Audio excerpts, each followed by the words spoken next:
A'udhu Bismillahirrahmanirrahim. Assalamu alaikum. Ji ayanu pakhair agale ni hao chunishumme washmale. Ohaya gozaimasu guten Morgen. Hola, bonjour, privyet, kaifa hal? Hale shuma chatore, halan wasalam marhaba. Buna mucho gracias. Swabia bhalli kare aya. Hoş geldin and ayo sayo. Khuyamora chivato chi hal jod kalimera khairutan. And a very warm welcome to everybody who's tuned into PTV World and watching World this morning on a fine Monday morning over here in Islamabad. Ladies and gentlemen, I'm really lucky that I've been joined by my wonderful colleague who happens to be Miss Eesha Rehan. I happen to be Shahzad Khan, and we hope and pray that everybody out there is doing wonderfully well and that you're ready to kickstart your day with us. But first things first, hello Eesha, Assalamu alaikum. How are you feeling today? Overworked? Walaikum assalam, Shahzad. I actually feel very great and phenomenal today on this fine, sunny Monday morning. Wow. And, you know, joined by you and your enthusiastic, charismatic energy always. And however, you know, we were discussing how we are blessed with sunny days, but our nights are very, very chilly these days. What do you have to say about that? I think, yes, exactly. I think I did feel it yesterday that there was no need for me to turn on my air conditioner, but there were too many mosquitoes buzzing in my ears. So I was like, okay, the only solution to getting rid of these mosquitoes is probably turning on your AC.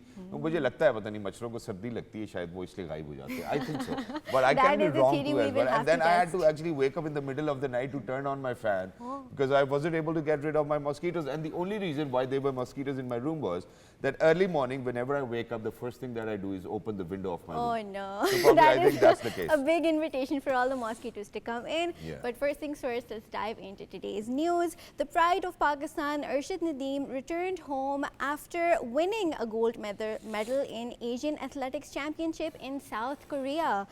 He was given a rousing welcome at Allama Iqbal International Airport, Lahore. A large number of enthusiastic fans, members of Punjab Sports Board, family members and friends welcomed the national hero. Arshad was accompanied on his journey by fellow national athletes Yasir Sultan and Sajeel Abbas. Arshad Nadeem welcomes and becomes a new Asian championship with a powerful throw of 86.4 meters. Exactly, not just that, Nadeem, who holds the Olympic record after a monstrous 92.97 meter throw at the Paris 2024 Olympics, delivered a performance just short of the Asian championship record, which stands at 86.72 meters. Wow.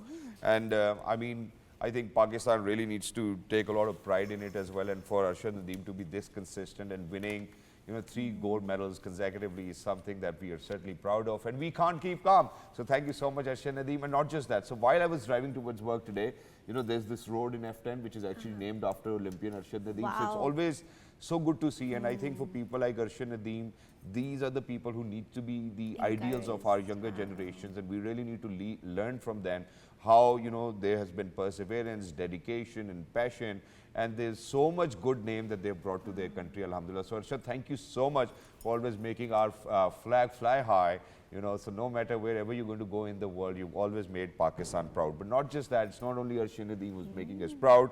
Ladies and gentlemen, Pakistan cricket team whitewashed Bangladesh in 3-match T20 International Series in Lahore. In the third and final T20 International at Gaddafi Stadium, Pakistan outplayed Bangladesh by 7 wickets. PTV Sports obviously was telecasting the entire series live.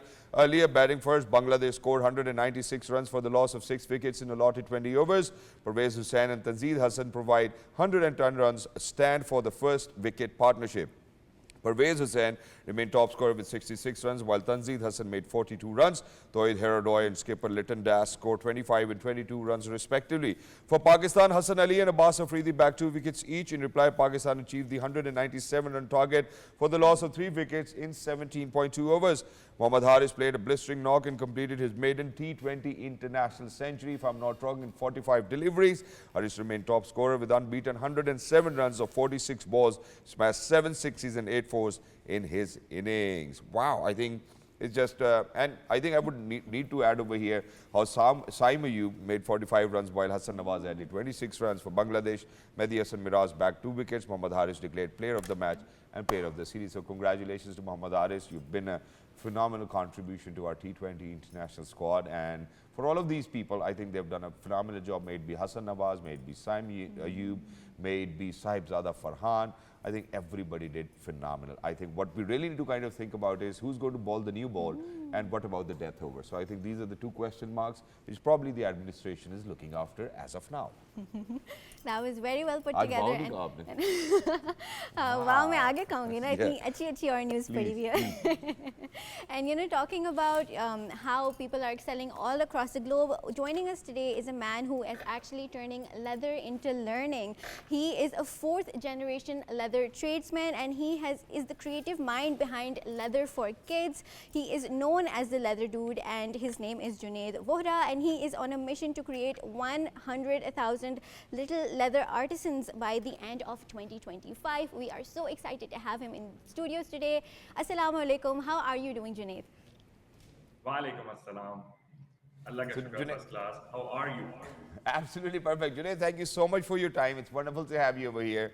But first things first, you know, because I've seen or I've looked at your marketing campaign and it's phenomenal. It's nothing short of a miraculous marketing campaign because it looks like as if you only selling these leather kits for children in Karachi, because everybody would know that whenever it's going to be Bakra Eid, there will be a parchi that you will receive at your house, and probably you'll have to give away the khal without even your discretion. So take us through what is leather for kids, and because it's going to be Eid ul-Azha, so we're going to combine both of these things, and we'll speak about, you know, how you're actually, you know, taking those hides to another level where we're making sure that we're more economically friendly and eco-friendly. Thank you very much. So we basically started off with very good news, talking about the accomplishment of Arshad Nadeem and the cricket team. And thank you to pair me with all these good news. So basically, Leather for Kids is making leather a playful material for children, basically ताकि नई generation जो आने वाली है उसको असली और नकली की पहचान हो जाए इन वेरी सिंपलिस्टिक मैनर. अब ये क्यों करने की जरूरत पड़ रही है? The reason is basically our generation, the current generation, standing millennials, we cannot identify what real leather and what artificial leather is. And the reason for the synthetic materials is that we cannot identify. And if we go to the shoe store or a bag store, the salesman just tells us, and we have to believe them. We cannot identify by actually looking or feeling the substance. So if we make children play with leather right from the beginning, from the schools, from activity programs, they are going to distinguish the real with artificial as they grow up.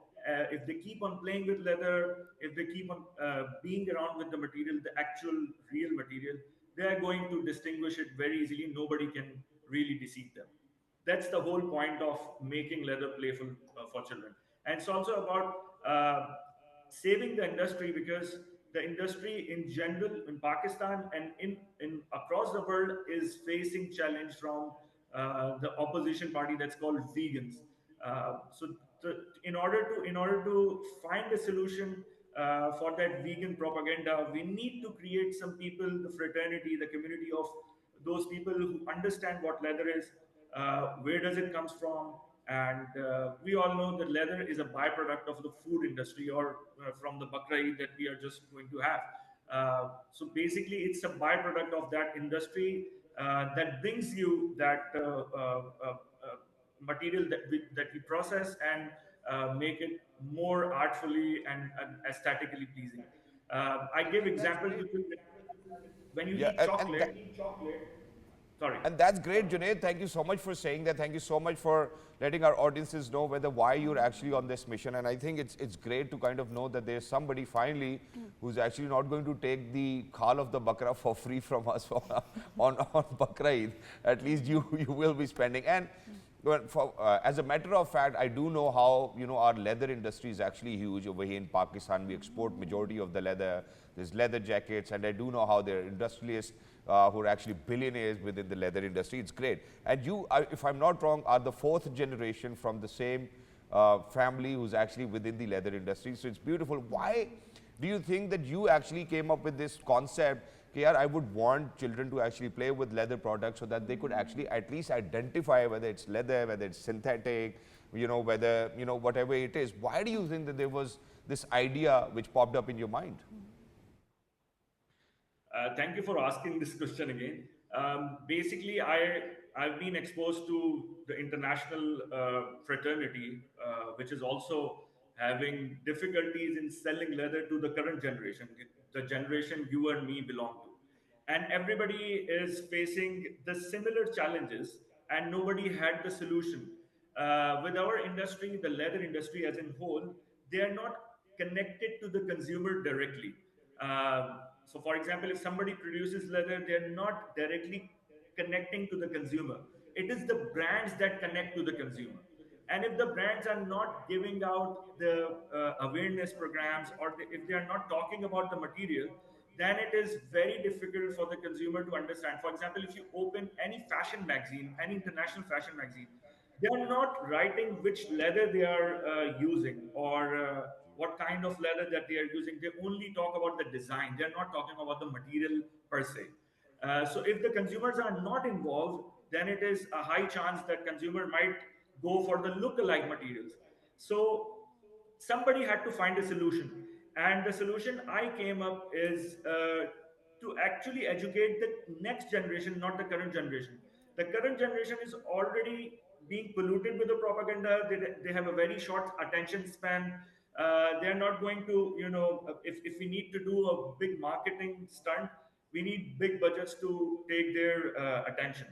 So somebody has to find out, and I don't know, Allah Ta'ala ने मुझे इस चीज के लिए accept किया. And it's not just for the Pakistan, it is a revolutionary idea for the entire leather fraternity across the world. So, Exactly, and not just that. I think for kids all over the globe, I think it's a revolutionary idea for them too, because I think what they are the ones who are actually at the brunt of it. Now, imagine why I'm saying so. So you've mentioned about those fashion magazines where they'll talk about the design and the aesthetics behind it, but they will never speak about what the original source of the hide was. Now, in addition to this, there are two concepts, because you just mentioned that there's this vegan industry who are like, hey, you know what, we really do not really need to go towards having or consuming so much of protein. We should save lives and whatnot. But within that profile that you've sent us, you mentioned that even if today everybody becomes vegan, there will still be people, unfortunately, now I cannot say sacrifice, but killing animals just for the sake of the hides. Is that true or is that wrong? well, even if the world leans towards veganism, I think there are 2 billion Muslims that would eventually have to slaughter animals on the day of Bakra Eid. Eventually, you will have skins, and eventually you will have hides coming out from at least the Muslim population. So it's good to feel, or it's good to assume the way that people might not eat meat in future, but it's practically not possible and statistically not provable, because the meat consumption is increasing every passing year, not just in Pakistan but everywhere across the world. So when the meat consumption is increasing, it's very naive to uh, understand or accept the fact that there would be no skins. So somebody has to take care of the skins, otherwise it will pollute the environment eventually. And So the concept of veganism is very glittery and very bright when it's looked upon from the outside, but when you think about it, vegan leather is non-biodegradable. It actually uses a lot more energy and a lot more chemicals and a lot more water to be created. So it ends up sitting in the landfills, causing more climate change and pollution. So which is why we should definitely work towards preserving leather like you are, and getting authentic leather. पूछना क्या चाहती हो? And what we want to ask is that, since we were talking about how Eid is coming up, so how can we practically preserve these hides and these khals and give them towards sustainability goals? And these organic hides, are these biodegradable, and do you think that we can upcycle leather to save the climate? well, leather is always an upcycled material. Basically, it would either go to waste. For example, when the sacrifice happens, people are most concerned about the meat that is being yielded. For example, गाय कटी है किसी की, and everybody is after the beautiful cuts that the kasai would do, the barbecue that they will have later on the evening. So nobody considers about the height, especially in this scorching summer. People barely think about these heights wherever they would go. So I created a marketing campaign to let people know about how to preserve height, but in a very nostalgic manner that evokes the sentiment of getting a little bit threatened, but getting amused at the end of the whole experience. So I sent this purchase to Pakistan's most accredited marketeers, people from the FE Award, the Pakistan Advertising Society, the jurors of the FE Award. I send these purchases to every one of them so that they can land on this QR code and get the whole infographic how to take care of the skin. So we started on designing the infographic like कि कसाई खानदानी होना चाहिए, कसाई कोई carpenter plumber या घर का माली नहीं होना चाहिए, because eventually if he flays the skin right, then it is going to be a better raw material for all the industry. And then you have to preserve the hide by salting it. If it is cow, you have to salt it like 5 kg of salt. If it is goat or sheep, you need to put on 3 kgs of salt, and then slay it open in the air. Don't put that into a plastic bag, because eventually when the madrasa or the charity institutions, like we put Al Khidmat and Shaukat Khanam on the infographic, we consider it as most authentic sources. If they are going to come in the afternoon and they find the skins packed in a bag, it is going to be of no use later on for them, and they are not going to be able to sell it to the industry. So this Exactly. way, people can preserve, people can contribute. And I also tweeted yesterday that what if the consumers are rewarded by the industry if they take care of the skin, so that they can get discounts from all the leather brands if they preserve it. So this I Perchi think that's great. at the But Junaid, infographic has been. yeah, but Junaid, at this point of time, I think it's a very, risky thing as well, because imagine that on live television, we are actually telling people how to preserve their hides. So what if they think that it's better than giving it to anybody else, we should preserve it ourselves. And then the entire essence of Qurbani will go away. So I don't know if it's a great idea or not, but I think No, we should no, speak no, about I'm it asking probably about. after Eid then. I'm making people preserve the hide to the extent before it goes to the facility where the hides are tanned, the skins are tanned. So you just have to salt them. Salting reduces the process of fermentation, the speed of bacteria actually. So that's what just we need to do, and before it is being taken to the tanneries, to the industries. That's the only thing that people are supposed to do. They're not going to actually start tanning the hide, or keeping the skins for them own selves. It is an industrial process. It's not that easy, but हमारे पास you can Junaid यहाँ help the Pakistan में charity. Yeah. हमारे पास जुनैद यहाँ पाकिस्तान में ऐसे भी लोग हैं जिनको ये भी लगता है कि बेशक कुर्बानी का गोश्त ना भी बांटो तो कुर्बानी हलाल होती है, तो इसलिए I think let's not go down that line. But very quickly, just before we wrap it up, you've been representing and you've been taking these leather kits to Texpo, Sarvat Gilani's art house. How do you think that people have been welcoming your idea? Let's come down to that. And where can people order these leather kits from? And how many days will it take for us to kind of have our hands on to this leather kit? So for you, you can have the leather, these boxes probably anytime this week. For the people, we have a website. It's called leatherdiyKits.com. We have an online store, so people can actually buy it from those places. Also, we have some distributing partners across Karachi, and we are also selling it abroad, outside Pakistan, in UK and US. So people have distribution channels internationally as well. Coming to the point about the leather for kids wali, how people are responding. So we actually did 6,000 plus children last year. We call them little leather artisans. Once they do any activity with the leather or they buy our boxes, we call them little leather artisans. So our target is to reach out 100,000 little leather artisans. So the schools are now taking consideration that this is something different from their traditional art activities. The summer camps, the play dates, there are different collaborating partners that want us to come over How in wonderful. their festivals, in their education festivals. One of them is Pakistan Learning Festival.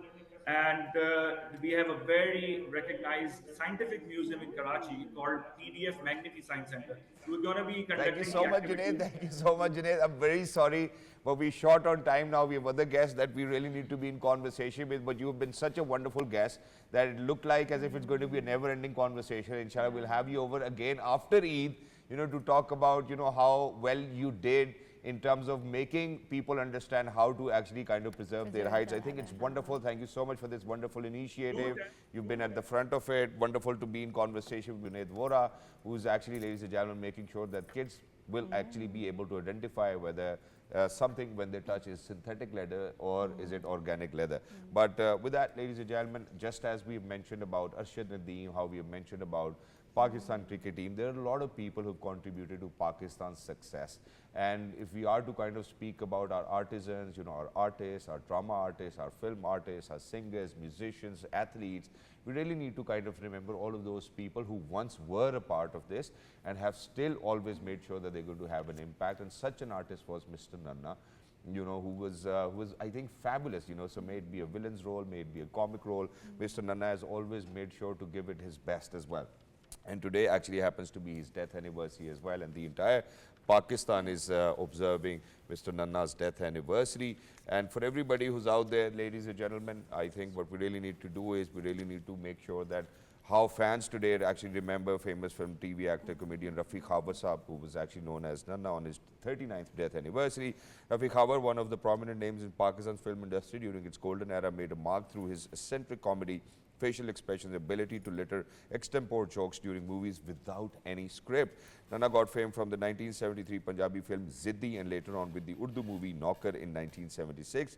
Nanna got the chance to play the lead character in the movie Tekha Pahalwan 1979 and Dubai Chalo, the same year that became a blockbuster movie. May his soul rest in peace.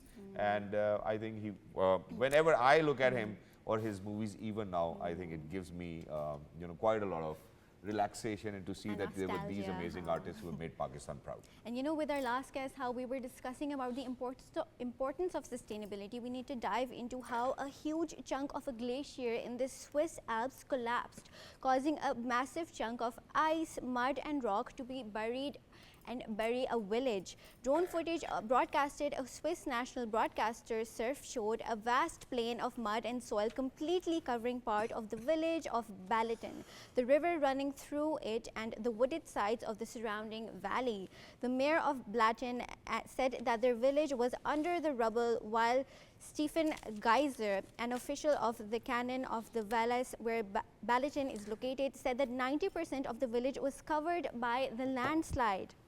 How horrific. Yeah, obviously it is, and global warming and climate change, ladies and gentlemen, is for real, so I would want people to take it for real as well. But now, I think Pakistanis won't know it, and there's a reason now. Imagine with Donald Trump coming up and saying, hey, we're going to impose tariffs, everybody started to talk about it, because imagine countries like China, who actually export giants, have always made sure to kind of be the producer of the globe.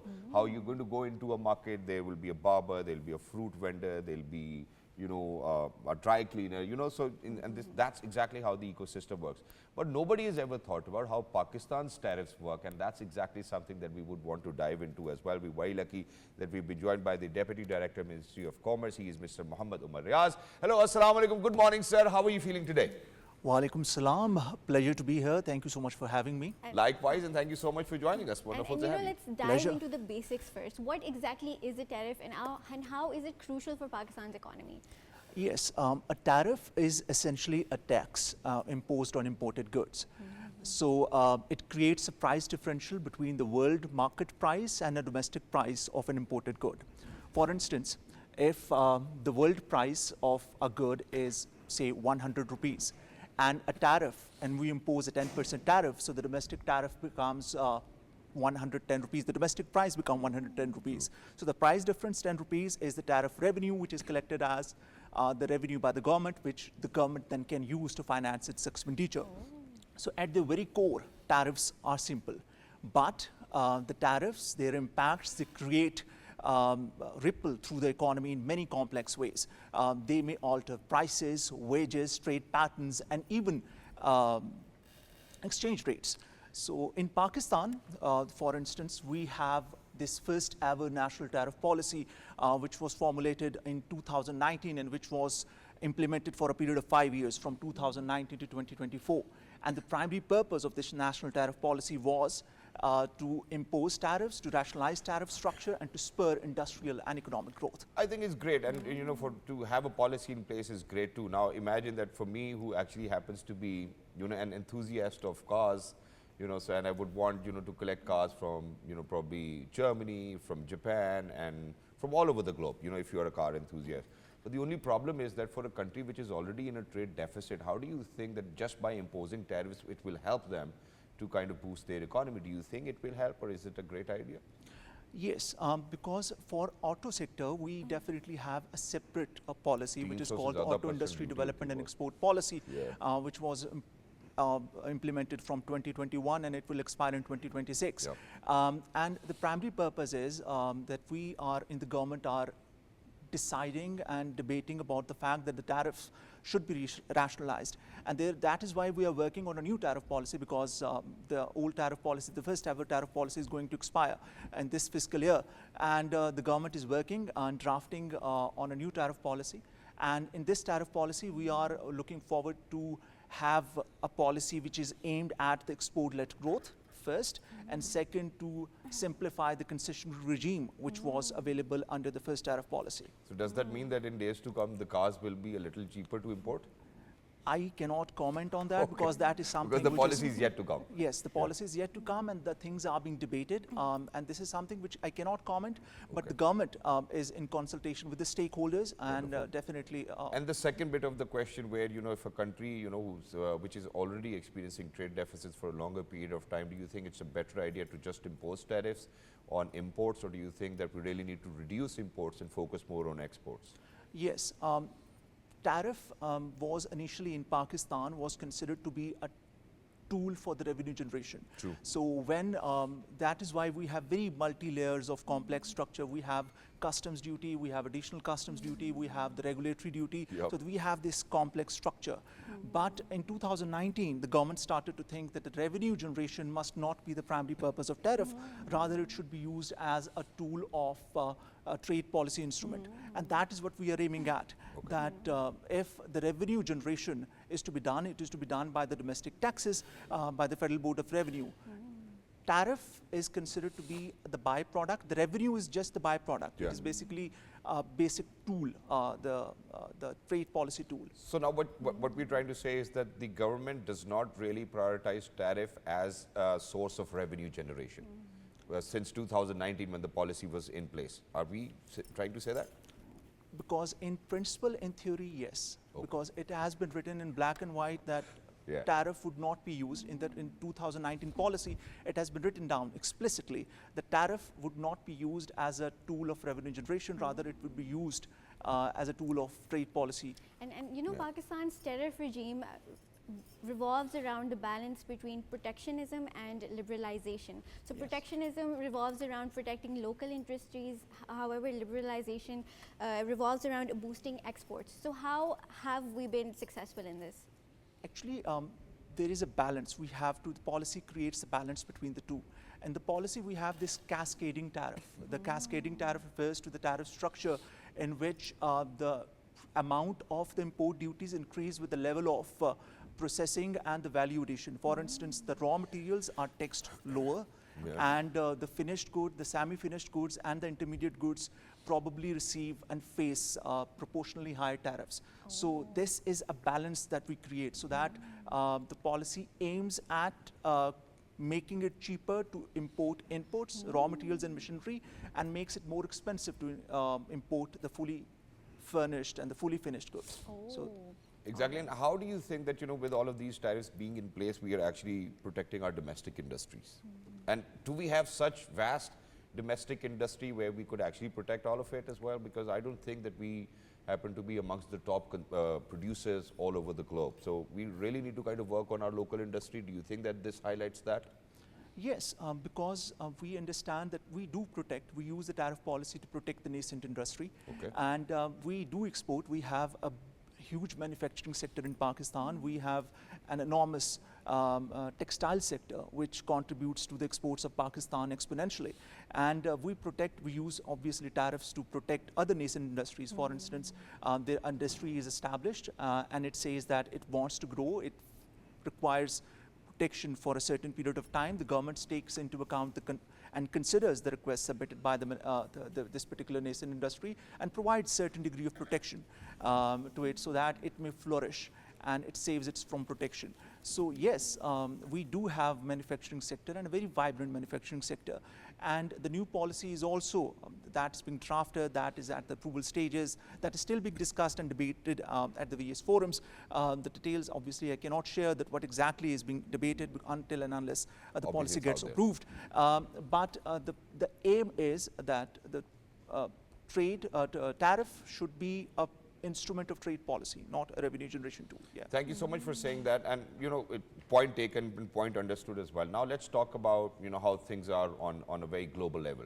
Now imagine that if we are going to impose tariffs on products which probably we are actually importing from our ally countries, or do you think that it will vary, that okay, how good of a relationship we have with that one particular country where we actually ask for a lot of imports and probably the tariffs would be lower, and countries where we might not be good of an ally and the tariffs might be higher. Do you think that this works this ways, or we really need to kind of look at the comfort of what Pakistan can bear, what cost we can bear, or our people can bear? Yes. In this, I would like to describe the concept of the MFN, the most favored nation treatment. So when we decide a tariff, that is a kind of the most favored nation treatment. We are giving this treatment to every nation across the globe. All right. So if we want to give some preferential treatment to any of our ally, we negotiate a trade agreement with them. So it may be a preferential trade agreement, it may be a free trade agreement. So we have negotiated, we have certain free trade agreements. For instance, we have a free trade agreement with China, and we are negotiating other trade agreements with other regional blocs and countries as well. So for the rest of the country, it is one of the basic core principles of the World Trade Organization law that for the basic main countries, we apply this MFN tariff, and if we want to give some preferential treatment to any country, we enter into negotiations for a PTA or an FTA. And how does import substitution work? Import substitution, initially our policy was that we should draft our tariff in a way that import gets substituted. But that concept is getting a bit relegated to the past, and now we are moving and eyeing towards the strategy of export-led growth. So instead of being focused on an import substitution strategy, we are defining and devising a strategy which is centered around the concept of export-led growth. I think that's wonderful. And just, a few days ago, I came across this news. I'm not sure, please correct me if I'm wrong. And the news said that Pakistan will be exporting used cars to other nations. Is that true? Is it going to happen in days to come? There is no official confirmation, but Pakistan, the Ministry of Commerce, the Ministry of Industries and Production are taking their utmost efforts and doing their utmost efforts to increase the Pakistan export so that the trade deficit gets reduced, because the entire economy and the future of the nation depends upon that how quickly and how faster we can increase the exports. And thank you so much for saying that, which is why towards the end there's one last question which I would want to ask you, and that is that with all of these trade tariffs and the conversation that we had, do you think that it is actually kind of making a lot of people inclined towards coming into industry or producing or productions for the rest of the world? Do you think that our policy is such where it actually kind of invites us to come be a producer, have your own units in industry, rather than importing a lot of stuff? Yes. The cascading structure is devised to incentivize the local manufacturing. That is why the raw materials, the tariff imposed on the raw materials is zero. We have zero raw material on more than 0% customs duty on more than 2,000 tariff lines. And that is the primary reason that we need to incentivize the manufacturing sector in Pakistan. So that is what we have been doing. I think that's wonderful. Thank you so much, Mr. Umar Riaz, for being with us. Lovely to be in conversation with you. And one of those compliments which I need to give away, it's very rare that we come across such amazing, well-learned human beings who actually have such a grip on their subject. Thank you so much for being with us. Have a great day. Thank you so much. Thank you so much. And talking about how global warming is impacting our sites, we ourselves also have to preserve the beautiful sites that Allah has provided us on this earth. So let's talk about how visitors to the giant causeway in Northern Ireland have been asked to stop putting coins in the gaps of the basalt columns as they are damaging the UNESCO World Heritage Site. According to an official of the National Trust, many people want to leave a token of their visit to the tourist destination. But the coins eventually rust and expand, putting pressure on the surrounding rock that eventually damages it. Specialists in stone conservation have stated that removing as many coins as possible to avoid further damage. So whenever you go to a national heritage site, make sure that you do not leave your own mark. You know, people mark their names with chalk or pens, and at this place they're leaving coins as a token. Something like S plus H or H plus S. You really With do not need to hearts. do that, okay? But very quickly now, ladies and gentlemen, as we do know that, you know, that these are the 10 blessed days of Hajj, and we've spoken about it in our previous shows as well. Even on Friday, we dedicated a segment towards that, and we're very lucky that we will be talking about it and how to benefit from the first 10 days of Hajj and how important they are. Ladies and gentlemen, we're very lucky that we've been joined by one of our most amazing religious scholars, who is Mufti Syed USAMA Sahab. Hello sir, assalamu alaikum, good morning. Where have you been? Walaikum salam wa rahmatullahi wa barakatuh. I was already here. Alhamdulillah. You know? Thank you so much for joining us. Wonderful to have you over here.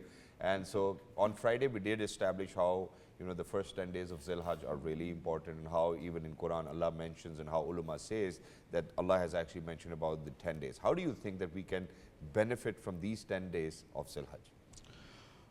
Alhamdulillah, wassalatu wassalamu ala rasulillah ma ba'd. Basically, when we say that Allah swore on these 10 days in Quran, and Rasulullah sallallahu alaihi wasallam, as states in his one of the narration, that it is utmost important that one man cannot benefit from the other days than this. So he said, even if I go to jihad fi sabilillah, so for the war and fight for the Islam, so he said yes, but if you don't come with the things you took on and with your life. So this much these days are important, and even you see that the Hajj is connected with this with these days, where the global concept of Islam came, you know, and among all the religions, Islam has this unique element, the global perspective, the converting one of the narrative in the global village, where the people come with the same clothes, with the same things, none of your background or anything matters, and people get onto it.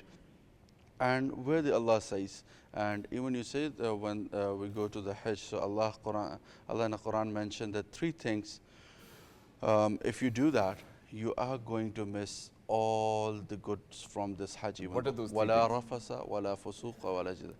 Even like if you abuse someone, if you like talk bad about or take a pride on your ex, and if you like fight with the people, this will like gonna take your all good deeds. ये तो यहाँ से अगले चौक तक पहुँचेंगे तो तीन चीजें हो रही होंगी. So means these things, even in the Hajj, if you do these things, you are gonna like, you have to pay for that as a ransom. And we call something, you know, that ransom is being called something. It is called dam. Dam, yeah, Dam. we have dam dinner. Dam, Because my mother and father, when they went, I think they had to give dam as well. Dam is on the other different things, like you miss out something, like you miss out आपस the में act बहस on हो जाए, कोई something. लड़ाई हो जाए. No, even something like you missed the some act on a time, like you were in Masjid al-Namra, but you came out of Arafah. You know, there is even sometime when people, I want to tell you from your program, do watch when you are in the Masjid al-Namra, see the green light. Okay. If you are getting out of it, so you are getting out of Arafah. Okay. So try not to move Get from out there, of the because you have to, if you go out from there, then you have to pay them. And some are the other, like if you are in a Muzalfa and you miss out something. So do talk to the scholars which are around you, and So talk because to you them. are over here, we're going to take advantage of this opportunity. Please take us through what are the do's and don'ts. The first three don'ts I have mentioned, even I say Don't in, abuse, don't fight, do not and speak ill even about your ex. I say it in a last training we had for a Hajj, कि आप सब कुछ कर सकते हैं but किसी का दिल नहीं दुखा सकते. That is the most important, the essence of Hajj, where it teaches that the people come from a different background, different languages, and there you have to cooperate and compromise about many of the things, even of your layers. You see, the man who is living in a bungalow or a man living in a mud house, they are on the same, like they are living at the same place and going through the same process. So this is what our life is. So the do's and don'ts, in which what of the most important, and what I even experienced over there, that people even challenged in these days, just because of these three things. They like they get bad with their language, they like take a pride on their things, and third, they fight. So I think these are the most important things that you should not do. And And you know, Hajj is described as a very transformative journey, as a very powerful journey for us Muslims. And it is said that when we come back from Hajj, our slate is wiped clean, as like we are babies. So Yes. please elaborate on that. Definitely, Rasulullah sallallahu alaihi wasallam, like one of the narration comes to us like that. You see, when a baby comes, he doesn't owe anything, but there is need to be one thing clear, that have you cleansed yourself before going, or when you are coming back, what you got from there. Yeah. So if you are coming same with all the better, you know, we have to define that it's not that that you were not praying and now you are praying for the 5 times. Even I say, just stating that one man came with the question that I want to offer Qaza Umri, you know, this term been often that I have to offer. I said, you don't need it, just practice as Rasulullah sallallahu alaihi wasallam said, on the day of judgment a man will come and he will that his first or the obligatory prayers will be not fulfilling the demand. So Allah will say, come up with his sunnats, sunnah rak'ah. If sunnah is not doing, he said with nafil. So I said if you follow that and offer the full namaz, that could be compensated. But what cannot be compensated? It is the bad character, the bad ethics, the bad morals. If you see what the babies do, if you just observe the baby, what they do, they try to like be always good and naturally their act. Yeah. And what the nature is that they are like, they don't bother what is happening around. They don't like get jealous with the things. They don't. Not very worldly. They're not materialistic. And, they don't want to fight. and not for the material, they are going to fight with each other. Like if you are coming from a Hajj and you are planning that when I will go back, I will fight with my brother for the piece of land, or and you are going and you haven't gave a share to your sister from your father inheritance. So how you are gonna? That's where Mufti consider Sahib, you know, I'm going to mention about this video that I saw on internet. And so there was this gentleman, he was standing right in front of Kaaba, making a video, and he was referring to somebody Arshad. You know, so I don't know who that gentleman is. And he was saying कि Arshad, ये मैं अल्लाह के घर में खड़ा हूँ और ये जो तुमने मेरे साथ ज्यादती की इसके लिए मैं तुम्हें कभी माफ नहीं करूँगा. Now, how do you think that this will have its impact on the gentleman who's actually made a prayer, that who's standing right in front of the Kaaba, not forgiving the gentleman, but pardoning or seeking forgiveness from Allah Almighty? You know, on the day of judgment, Allah says, and Rasulullah sallallahu alaihi wasallam states that the most rewarded person on the day of judgment will be a man who fought for the Allah and died for the Allah, Shaheed. But he will not be like relieved from, if he had a debt on some, he owed some debt, he owed inheritance, some like a haqq on someone, like a right on someone. He's not going to be forgiven for that, even though. You see? So how am I, you know that there is a ritual and the practice, you see the people go and seek forgiveness from the people, that I'm going on a Hajj. It is actually something, a part of like cleansing, that you clean the heart of the people. Allah is not going to forgive you all on the right of the people. He said, you see that when it comes to prayers, Allah is going to compensate you with anyway. True.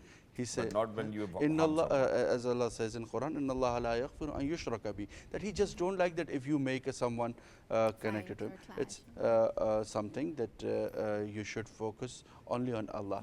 So He is going to forgive you for everything. But when it comes to the right of the people, He's going to count their views, what they want to and your good deeds might be given to them because of the fact that you weren't fair to them. But thank you so much, Mufti Sahib, for being with us. Lovely to be in conversation with you, like always. And for everybody who's out there, ladies and gentlemen, if you want to take benefit of these 10 days, and if you weren't lucky enough to go for Hajj, please make sure that you're not using bad language. Please make sure that you're not fighting. Please make sure that you're not taking pride in all these worldly things. Making sure that you're not belittling somebody else. Making sure that you give them their haqq. And please make sure that that you become a human of such a sort, or a moment of such a sort, where you do not expect anything from anyone. Please make sure that you are a moment of taqwa and faith, and please make sure that you always rely on only one, and that is the Allah. That's it, the Allah Almighty. So until next time, ladies and gentlemen, look after yourselves. A very, very good morning. Allah Hafiz.